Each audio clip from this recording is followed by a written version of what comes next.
Hello बच्चों, good evening.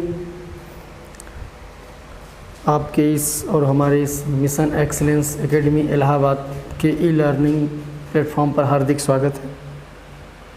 देखिए, जहाँ तक था हम लोग वेक्टर पढ़ चुके थे। वेक्टर पढ़ने के बाद हम लोग स्टार्ट किए थे प्रोजेक्टाइल मोशन, प्रक्षेप्य गति। और प्रक्षेप्य गति के अंतर्गत, गुड इवनिंग, जुड़ते जाइए भैया सब लोग। तो प्रक्षेप्य गति के अंतर्गत हम लोग क्या करते थे कि कोई भी पिंड है या कोई भी वस्तु है, उसको न तो ऊर्ध्वाधर की दिशा और न तो क्षैतिज की दिशा, इन दोनों के बीच में कहीं भी हम अगर वस्तु को फेंके तो वो प्रक्षेप्य गति कहलाती है। जैसे जैवलिन का फेंकना, जैवलिन मीन्स भाला, गेंद को थ्रो करना, बल्ले से गेंद पर पड़ना और सिक्स जाना, ठीक है। बहुत से ऐसे तोप से गोले छोड़ना, ये सब क्या है आपका प्रोजेक्टाइल मोशन के महत्वपूर्ण उदाहरण है, जिसको हम प्रक्षेप्य गति कह सकते हैं। और प्रक्षेप्य गति में हम पढ़े थे कि प्रक्षेप्य का पथ परवलयाकार होता है। हाँ बेटा, जुड़ते जाइए सब लोग। प्रक्षेप्य का पथ परवलयाकार होता है। तो परवलय का समीकरण क्या, कैसे हम पहचानते हैं कि परवलय का समीकरण है? तो परवलय के समीकरण के लिए हमेशा ध्यान रखिएगा कि कोई भी द्विघात समीकरण रहेगा जिसमें उसका एक चर की घात में दो तथा दूसरे चर की घात में 1 होता है, वह परवलय का समीकरण कहलाता है। अब वह उसकी स्थिति पर निर्भर करता है कि उसकी कौन कौन सी स्थितियाँ होती हैं। और दूसरी सबसे इम्पॉर्टेंट बात कि जो प्रक्षेप्य गति होता है, यह द्विविमीय, 2 डायमेंशनल होता है, द्विविमीय होता है। अब यदि किसी पिंड को हम ऊपर से नीचे की ओर फेंक देते हैं, तब उसमें कौन सा वो होगा, कौन सा ये एक विमीय होगा कि 2 विमीय होगा कि त्रिविमीय, ऐसा आ सकता है। तो जब गुरुत्वीय त्वरण के अंतर्गत कोई भी वस्तु ऊपर से नीचे जाती है तो वो 1 विमीय होती है। प्रोजेक्टाइल मोशन प्रक्षेप्य गति क्या है, 2 विमीय होता है, 2 डायमेंशनल होता है, ठीक है। तो उसके अंतर्गत हम लोग प्रक्षेप्य का पथ परवलयाकार पढ़े थे। फिर हम लोगों ने पढ़ा था उड्डयन काल या प्रक्षेप्य का उड्डयन काल। उड्डयन काल मतलब कि जब किसी वस्तु को फेंका गया तो वो प्रक्षेप्य करते हुए कहाँ तक गिरी, तो वहाँ जहाँ तक वस्तु गिरी है वहाँ तक में समय कितना लगा। तो समय के लिए हम कैपिटल टी कर लेते थे। कैपिटल टी बराबर होता था u sin θ/g। फिर उसके बाद में प्रक्षेप्य का परास। परास का मतलब आप समझ रहे हैं ना, दूरी से। कौन सी दूरी? क्षैतिज दूरी। क्षैतिज दूरी मतलब वस्तु को हम यहाँ से फेंकें और अगर वो 100 मीटर दूर जाकर गिरे तो जो क्षैतिज दूरी है वो 100 मीटर दूर, उसका परास कहलाता है। क्षैतिज दूरी को ही हम परास कहते हैं।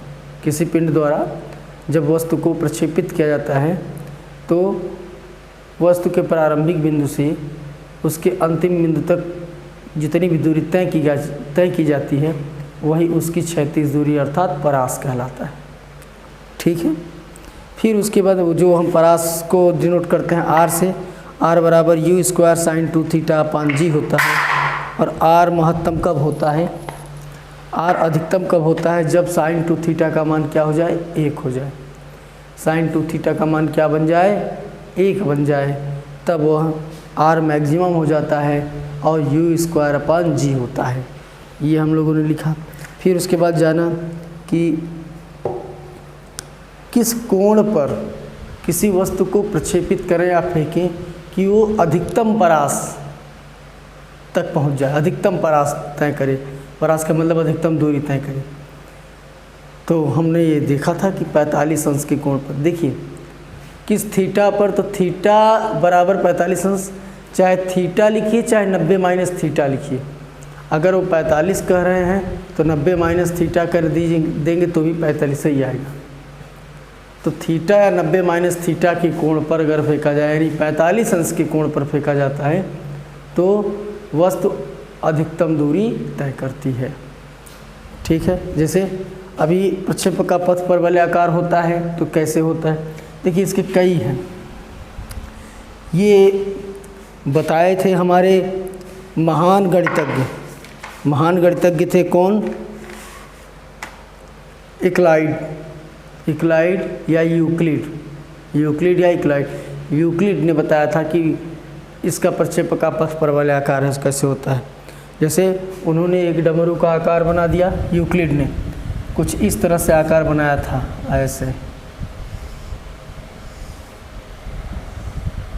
ऐसे आकार बना दिया था। ठीक है, ये डमरू जैसा लग रहा है ना। तो अब इसमें क्या था कि इन्होंने कई चीज़ें प्राप्त की इसके एक भाग को। जैसे एक भाग ये आपका हो गया,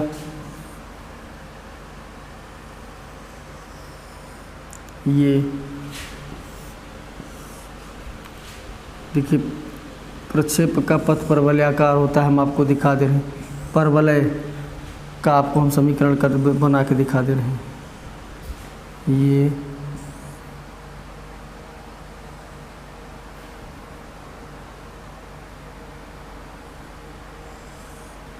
ऐसे होता है। इनमें से क्या क्या हमको मिला? इनमें से क्या क्या मिला था? सबसे पहले एक सर्कल मिला। ये क्या है आपका? सर्कल मीन्स वृत्त। एक वृत्त मिला था इनसे। और ये क्या है आपका? ये दोनों ही परवलय हैं। देखिए इसी टाइप का है ये परवलय मिला आपको। और क्या मिला था? ये वाला पोर्शन। ये क्या मिला था आपका? ये दीर्घवृत्त है, इलिप्स, इसको इंग्लिश में बोलते हैं इलिप्स। दीर्घवृत्त मिला था। और एक मिला था हमको क्या? ये दोनों क्या कहलाते हैं हमारे? अतिपरवलय। ये क्या है? अतिपरवलय। इतनी चीज़ें मिली थी, 4 चीज़ें इससे। वृत्त मिला, परवलय मिला, दीर्घवृत्त मिला और अतिपरवलय मिला। इस फिगर से मिला था। ये यूक्लिड ने बताया था। यूक्लिड ने ये डमरू के आकार की संरचना की और डमरू के आकार संरचना में इनको 4 चीज़ें मिली।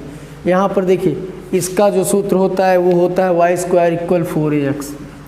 y² होता है 4ax। x एक्सिस की ओर है। अब ये माइनस है तो ये क्या हो जाएगा? y² = -4ax। क्यों? x किधर आ रहा है? ऋणात्मक की ओर। ये फिर ऊपर गया तो क्या हो जाएगा? ये अब ये x अक्ष को काटते हुए जा रहा था तो इसलिए y बराबर। अब y अक्ष पर है तो इसलिए क्या लिखेंगे? x बराबर। ये क्या बन रहा था? x² = 4ay। और यहाँ पर ये क्या बन रहा था? x² = -4ay। देखिए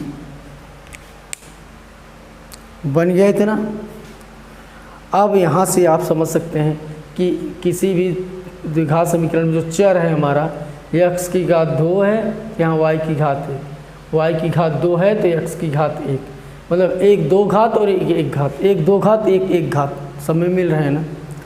और मैंने ये प्रूव भी कराया था कि प्रक्षेपक का पथ परवलयाकार होता है। शुरू में ही मैंने प्रूव करा दिया था। ठीक है, अब हम लोग ये जान लेते हैं कि प्रक्षेप गति का समीकरण तो जानते हैं कि प्रक्षेप गति का समीकरण y बराबर x tan theta minus 1/2 gx² cos² theta. यही प्रक्षेपक का पथ का समीकरण होता है। अब हम लोग ज़रा आगे बढ़ते हैं। अब सर थीटा बराबर 45 अंश क्यों अधिकतम होता है ये देख लेते हैं। थीटा बराबर 45 अंश अधिकतम क्यों हो जाता है? तो थीटा बराबर 45 अंश की कोण, मतलब 45 अंश पर ही वस्तु क्यों अधिकतम दूरी तय करती है। हमने ये आपको सिद्ध भी कराया था कैसे होती है। एक फिगर द्वारा भी थोड़ा समझा देते हैं कि कैसे होता है ये।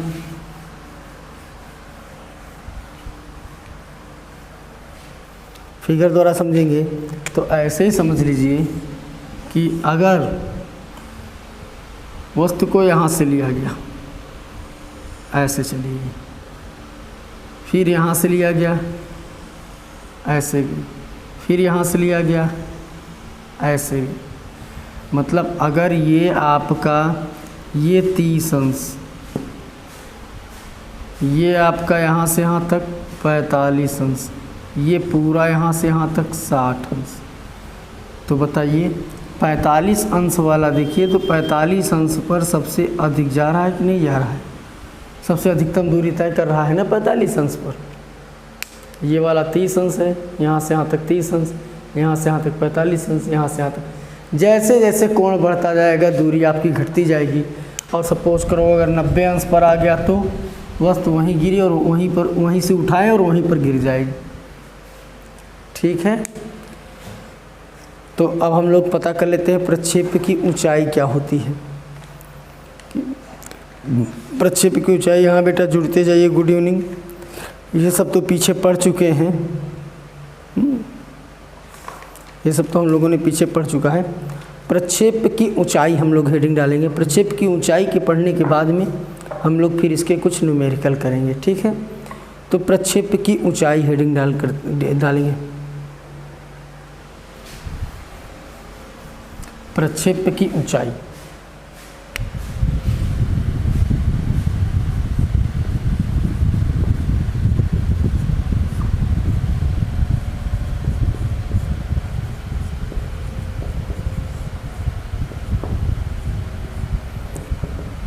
Height of projectile. प्रक्षेप की ऊंचाई क्या है?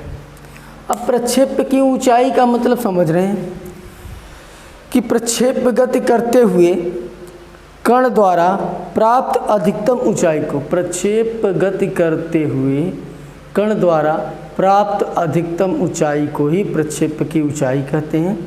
इसे कैपिटल एच से डिनोट कर देते हैं, इसे कैपिटल एच से प्रदर्शित करते हैं। जैसे प्रक्षेप गति करते हुए हम करा देते हैं प्रक्षेपण इसका। मान लीजिए यहाँ u वेग है, u वेग से जा रहा है, u वेग से गया, ऐसे प्रक्षेपित हो गया। जब ऐसे ये प्रक्षेपित हो गया तो यहाँ से इसका अधिकतम महत्तम बिंदु, सबसे ऊंचाई पर यही बिंदु है। इस बिंदु को क्या मान लिए P, यही क्या हो जाएगी इसकी अधिकतम ऊंचाई। अधिकतम ऊंचाई मीन्स कैपिटल H, यही इसकी क्या हो जाएगी अधिकतम ऊंचाई कैपिटल H। यही हमारी क्या होती है अधिकतम ऊंचाई होती है। क्लियर हो रही बात? जब ये अधिकतम ऊंचाई हो गया है तो हम जानते हैं ये कितने अंश का कोण बना रहा था, थीटा अंश का कोण बना रहा था। ये इसका क्षैतिज घटक है, ये इसका ऊर्ध्वाधर घटक है, क्यों है ना, ये क्षैतिज घटक, ये ऊर्ध्वाधर घटक। क्षैतिज घटक को क्या कहते हैं हम, यू कास थीटा। मान लीजिए क्षैतिज घटक क्या है, यहाँ से यहाँ तक ये होता है यू कास थीटा, और ये इधर गया तो ऊर्ध्वाधर घटक क्या होता है यू साइन थीटा। ये क्षैतिज घटक यू कास थीटा, ये ऊर्ध्वाधर घटक यू साइन थीटा, यही होता है। अब आप सोचिए कि जब यहाँ से वस्तु को फेंकी गई, जब इस बिंदु से वस्तु को फेंकी गई तो वस्तु गतिज ऊर्जा में थी। धीरे धीरे धीरे धीरे वो किस में परिवर्तित हो रही थी, स्थितिज ऊर्जा में। बिंदु P तक पहुँचते पहुँचते वह स्थित ऊर्जा में पूरी तरह से हो गई, मतलब गेंद कुछ पल्स के लिए जरूर रुकी होगी। जहाँ पर उसका अंतिम वेग जो हुआ होगा, अंतिम वेग क्या हुआ होगा, शून्य हो गया होगा। v आपका क्या हो गया शून्य। फिर वो स्थितिज ऊर्जा से फिर नीचे गिरना शुरू की तो फिर किस में आ गई गतिज ऊर्जा में, और यहाँ पर आके गिर गई, तब यहाँ पर इसका अंतिम वेग शून्य हो गया। और यहाँ से यहाँ तक की दूरी हमारा क्या कहलाता है, क्षैतिज परास कहलाता है। ठीक, क्लियर हो रहा है? मतलब O से P, OP यहाँ नाम दे दो कुछ, क्यों कि O से P तक जब जा रही थी तो उसका P पर एक अंतिम वेग क्या हो गया, शून्य हो जाएगा। क्षैतिज घटक यू कास थीटा, ऊर्ध्वाधर घटक यू साइन थीटा। ठीक, परिभाषा आप लिख ही लेंगे कि प्रक्षेपगत करते हुए किसी कण द्वारा प्राप्त, प्रक्षेपगत करते हुए किसी कण द्वारा प्राप्त अधिकतम ऊंचाई को क्या कहते हैं, प्रक्षेप की ऊंचाई कहते हैं। इसे कैपिटल H से प्रदर्शित करते हैं, मात्रक मीटर ही होता है ऊंचाई की। ठीक है, अब हम इसमें अगर देख लें तो क्या क्या हमको मिल गया। ये क्षैतिज घटक के लिए वेग u बराबर क्या होगा, यू कास थीटा। ऊर्ध्वाधर घटक के लिए u साइन थीटा। भाई ये क्षैतिज घटक है मीन्स यू एक्स बराबर, ये ऊर्ध्वाधर घटक है यू वाई की दिशा में यू साइन थीटा, क्षैतिज एक्स की दिशा में यू कास थीटा। अब हम जरा O से P तक की दूरी को ले लें कि O से P तक की दूरी, अगर O से P तक की दूरी तय करें हम तो O से P तक की दूरी में हमारा जो u है ऊर्ध्वाधर घटक का, वो क्या है, u साइन थीटा है। यही है ना ऊर्ध्वाधर घटक के लिए, o से p ऊर्ध्वाधर घटक के लिए ऊपर की ओर जा रहे हैं। ठीक, ऊंचाई कैसे प्राप्त होगा, जब ऊपर की ओर जाएंगे तब तो। और v क्या है हमारा, शून्य हो रहा है, v शून्य हो गया है। h हमको इसमें क्या करना है, फाइंड करना है। गति का तृतीय समीकरण लगा देते हैं, जी तो होता ही होता है, तो गति के तृतीय समीकरण से यहाँ लिखेंगे गति के तृतीय समीकरण से। गति का तृतीय समीकरण क्या होता है, v square equal u square minus 2gh। Minus क्यों लगा पता चला, क्योंकि ऊपर की ओर जा रहे हैं, पृथ्वी तल से ऊपर जाने पर g का मान घटता है। क्लियर है, तो v स्क्वायर बराबर U square minus 2gh, v 0 है। u की जगह पर क्या लिखेंगे, u साइन थीटा का होल स्क्वायर माइनस 2g, यहाँ h की जगह क्या लिख देंगे हम, कैपिटल H। स्मॉल h की जगह पर क्या लिख देते हैं हम, कैपिटल H लिख देते हैं, क्योंकि कैपिटल H चाहिए, ऊंचाई तो वही है। या 2gh को जब पक्षांतर करेंगे तो ये प्लस में हो जाएगा, 2gh बराबर U square sine square theta, या h बराबर U square sine square theta upon 2g।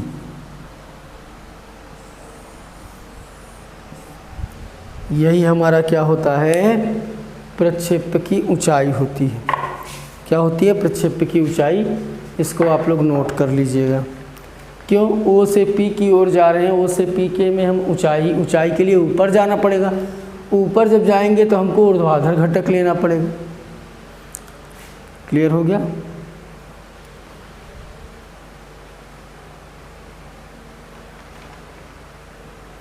अब आइए एक सवाल कर लेते हैं, सवाल कर लेते हैं, इसको नोट कर लीजिएगा। अगर इसका h महत्तम प्राप्त करना हो तो साइन स्क्वायर थीटा, थीटा की जगह पर 90 अंश लिख देंगे, तो साइन 90 अंश का माने h मैक्स बराबर यू स्क्वायर अपान 2g हो जाएगा। अगर थीटा की जगह 90 अंश लिख देंगे तो अधिकतम ऊंचाई प्राप्त कर लेंगे, h महत्तम पर हो जाएगा। h महत्तम का मतलब क्या, साइन थीटा बराबर 1 या थीटा बराबर 90 अंश रख दो तो खुद ही साइन 90 का मान 1 हो जाएगा, तो ये यू स्क्वायर अपान 2g बचेगा, वो क्या हो जाएगा, h मैक्सिमम। ठीक, अब आगे एक सवाल लिख लेते हैं, सवाल करते हैं, और कुछ नहीं, सवाल के बाद में आपका सरल रेखा चलेगा आपकी बुक से। ये भी आपकी बुक में है, प्रक्षेप्यगत, बड़ा ही इम्पॉर्टेंट चैप्टर था ये, इसलिए इसको बता दिया गया। सवाल नोट करते हैं हम लोग। सवाल ये है कि एक तोप से कोई गोला 500 मीटर की दूरी पर भेजना है। एक तोप से कोई गोला, एक सवाल है कि एक तोप से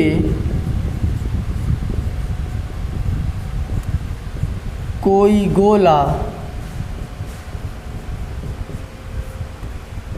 500 मीटर, एक तोप से कोई गोला 500 मीटर की दूरी पर भेजना है, की दूरी पर भेजना है। ठीक, एक तोप है, उससे 500 मीटर की दूरी पर वो गोला भेजना है। यदि गोले का वेग, यदि गोले का वेग 100 मीटर प्रति सेकेंड, यदि गोले का वेग 100 मीटर प्रति सेकेंड हो तो 100 मीटर प्रति सेकेंड हो तो गोले का प्रक्षेपण कोण ज्ञात क्या होगा, हो तो गोले का प्रक्षेपण कोण, प्रक्षेपण कोण मतलब थीटा ना, गोले का प्रक्षेपण कोण क्या होगा। जी बराबर हम जानते हैं 10 मीटर पर सेकंड स्क्वायर। जी गुरुत्वीय त्वरण जी बराबर 10 मीटर प्रति सेकंड स्क्वायर जी का मान दिया गया। अब एक तोप से कोई गोला, एक तोप है उससे कोई गोला हमको 500 मीटर की दूरी पर भेजना है। आओ तोप बनाते हैं हम लोग। तोप बनाया जाए? बना दे तोप। चलो तोप बना देते हैं।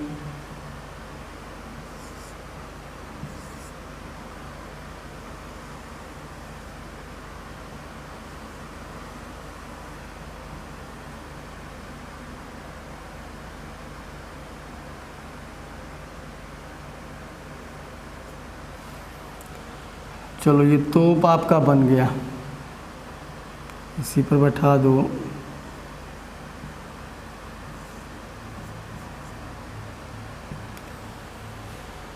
इसी पर कोई बैठ गया है। अब इससे हमको, ये तो इधर देख रहा है मेरी तरफ, उधर दिखाओ इसको कि तुम बेटा उधर देखो। हाँ अब देखा ना उधर। अब तोप से गोला छोड़ रहा है वो, कितना दूर जाना चाहिए उसको? 500 मीटर। कितना दूर जाना चाहिए? 500 मीटर जाना चाहिए। चलो मान लो यहाँ तक है। तो यहाँ से ये थीटा कोण बना रहा है, ऐसे उड़ाया, ऐसे फेंक दिया, तोप से गोला फेंक दिया गया।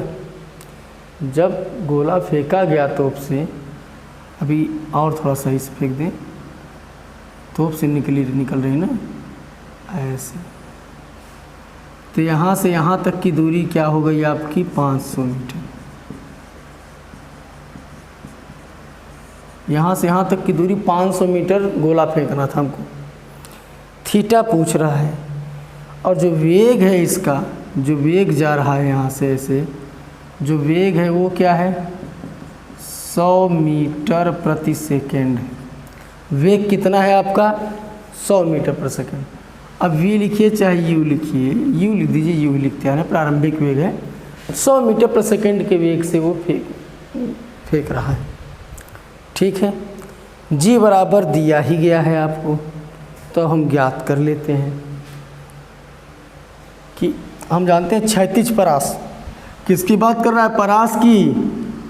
दूरी की बात कर रहा है तो परास की बात करते हैं। क्षैतिज परास आर इक्वल क्या होता है? यहाँ से क्षैतिज परास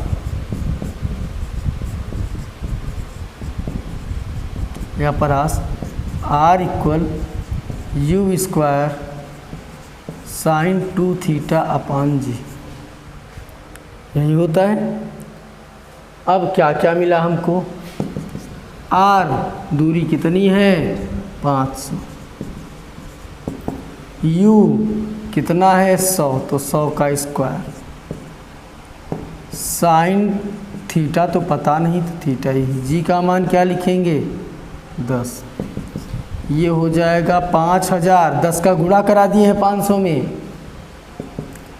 ये हो जाएगा 10,000 साइन 2 थीटा। 10,000 5,000 के नीचे आ जाएगा, तो यहाँ लिखेंगे साइन 2 थीटा इक्वल, देखो 1 2 3, 1 2 3, 5/10। 5/10 का मतलब 1/2। साइन 2 थीटा बराबर 1/2। तो साइन कितने अंश का मान? 1/2। तो साइन 2 थीटा बराबर साइन 30 अंश का मान 1/2 होता है। लिख देना, चूँकि साइन 30 अंश बराबर 1/2। याद कर लो मान। तो 2 थीटा बराबर क्या मिल गया? 30 अंश। तो थीटा बराबर क्या मिल गया? 15 अंश। एक तो मिल गया आपको कितना? 15 अंश। ठीक है, और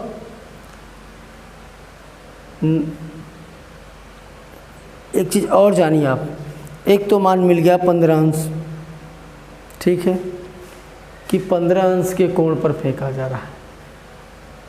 साइन 150 अंश का मान भी 1/2 होता है। 180 में से सॉरी देखिए साइन 30 अंश का मान 1/2, तो साइन जो होता है 150 अंश का मान भी 1/2 होता है। अब कह दीजिए कि सर हमको कैसे पता चलेगा कि साइन इतना कर देंगे आपका आंसर सही है, गलत नहीं। लेकिन अगर आप चाहते हैं तो उससे कर लीजिए। नहीं, ये जानिए कि जब कोई पिंड या वस्तु हम प्रक्षेपित करते हैं तो उसकी जो कोण बनता है वो थीटा या 90 माइनस थीटा के बराबर होता है। थीटा या 90 माइनस थीटा के क्या होता है, वो बराबर होता है। हमेशा ध्यान रखिए, थीटा या 90 माइनस थीटा दोनों के लिए प्रक्षेपक का परास वही होता है। नहीं समझ में आ रहा है? दोनों के लिए प्रक्षेपक का परास कैसे वही होता है, दिखा दे रहे हैं। लेकिन ये ध्यान रखिए, थीटा या 90 माइनस थीटा से या थीटा के कोई कोण से अगर हम वस्तु फेंकते हैं तो वो समान दूरी तय करते हैं, उनका परास क्या होता है, समान होता है। ध्यान रहेगा ना? तो या इसको या लिख देना 90 माइनस थीटा, थीटा का मान क्या है 15 अंश, ठीक है, या 90 माइनस थीटा या थीटा बराबर, क्योंकि थीटा 90 माइनस थीटा के क्या होता है, बराबर होता है। तो थीटा बराबर 90 माइनस थीटा, या थीटा और 90 में से 15 को घटा दो तो क्या हो जाएगा 75। या न समझ में आए तो साइन 2 थीटा बराबर होता है साइन 150 अंश। 150 अंश का मान 1/2 होता है ना, 150 अंश का मान भी तो 1/2। आप इतना लिख देंगे सही है, लेकिन थोड़ा सा आगे आपको समझाने के लिए कि अगर साइन 30 अंश का मान 1/2 तो साइन 150 अंश का मान भी 1/2। देख लो चाहे कैसे। अगर हम कहें कि साइन 150 अंश तो क्या होगा, साइन 90 धन 60, साइन 90 धन थीटा कास थीटा, कास 60, कास 60 का मान 1/2। तो देख लो साइन 150 अंश का मान तो 1/2 मिल गया कि नहीं। अब अगर 150 यहाँ रख दिए हैं आप तो 2 थीटा बराबर क्या हो जाएगा 150, तो थीटा बराबर क्या हो जाएगा 75। देख लो, या 90 में से थीटा घटा दिए तो भी 75 आया, या साइन 150 रखे तो भी 75 आया, या थीटा का मान 30 अंश रखे तो 75, 15 आ गया। अब आप कैसे सिद्ध करेंगे? आप कह सकते हैं कि सर हम कैसे जानेंगे कि थीटा कि किन्हीं दो कोणों पर फेंके पर प्रक्षेप का परास समान होता है। तो थीटा और 90 माइनस थीटा के कोण पर फेंकने पर किसी वस्तु के प्रक्षेप का परास समान होता है। थीटा या 90 माइनस थीटा के कोण से फेंकने पर दोनों स्थितियों में प्रक्षेप का परास समान होता है, यानी वो पिंड समान दूरी तय करती है। इसको नोट कर लीजिएगा वीडियो रोक कर, ठीक है। और हम आपको दिखा देते हैं कि कैसे प्रक्षेप का परास समान हो जाता है। देखिए मिटा दे रहे हैं, हाँ यहाँ से दिखा दें कि कैसे आप कह रहे हैं कि थीटा और 90 माइनस थीटा समान होते हैं। तो देखो हम जानते हैं कि होता है कि R बराबर, जैसे कहा गया कि किन दो कोणों पर फेंके गए प्रक्षेप का परास समान होता है। क्वेश्चन बनेगा कि किन दो कोणों पर फेंके गए या किन दो कोणों पर किसी वस्तु को फेंकने पर प्रक्षेप का परास समान होता है। तो कैसे होता है प्रक्षेप का परास? हम जानते हैं R बराबर क्या होता है, u square sine 2 theta upon g. यही होता है कि नहीं होता है? ये किसके लिए था? ये है आपका थीटा के लिए, ये थीटा के लिए था। अब अगर हम यही थीटा की बजाय क्या रखें, 90 माइनस थीटा, मतलब थीटा की जगह पर क्या लिख दें हम, 90 माइनस थीटा से। तो जहाँ थीटा है वहाँ 90 माइनस थीटा लिखिए। R बराबर u स्क्वायर साइन 2 थीटा की जगह पर क्या लिखेंगे, 90 माइनस थीटा अपान जी, या R बराबर u स्क्वायर साइन 2 में 90 का गुणा करेंगे 180 माइनस 2 में थीटा गुणा करेंगे 2 थीटा अपान जी, या यहीं से r बराबर क्या हो जाएगा u square sine 180 minus theta, sine 180 minus theta किस चतुर्थांश में गया, दूसरे में साइन क्या होता है पॉजिटिव होता है, और अगर 180 से टूट रहा है तो नो चेंज, तो साइन 180 माइनस थीटा तो साइन थीटा ही होगा ना, तो साइन थीटा, थीटा की जगह पर क्या लिखेंगे साइन 180 माइनस थीटा बराबर साइन थीटा, थीटा की जगह पर है 2 थीटा। आप देख सकते हैं r बराबर U square sine 2 theta upon G, r बराबर U square sine 2 theta upon G, theta के लिए भी और 90 माइनस थीटा के लिए भी, दोनों के लिए मान क्या है समान। अक्सर एक नंबर में पूछ लेते हैं कि किन 2 कोणों पर किसी वस्तु के पिंड को फेंके कि उनका परास समान रहे, तो आप लिखेंगे थीटा तथा 90 माइनस थीटा। क्लियर है? अगर ये समझ में आ गया हो तो फिर कल आपका और न्यूमेरिकल चलेगा, ये कल न्यूमेरिकल आपका पढ़ा के ख़त्म भी कर देंगे। ठीक है, आज के लिए बच्चों इतना ही। अपना ध्यान रखिए, जो भी लोग हैं बेटा वो सब्सक्राइब कर दिया करिए, जो नए बच्चे जुड़े हैं, और आप लोग जो पुराने हैं वो थोड़ा शेयर वेयर कर दिया करो यार। ठीक बेटा, ठीक है, फिर कल हम फिर मिलेंगे आपसे रात को 8 बजे। आज के लिए बस इतना ही बेटा, थैंक यू।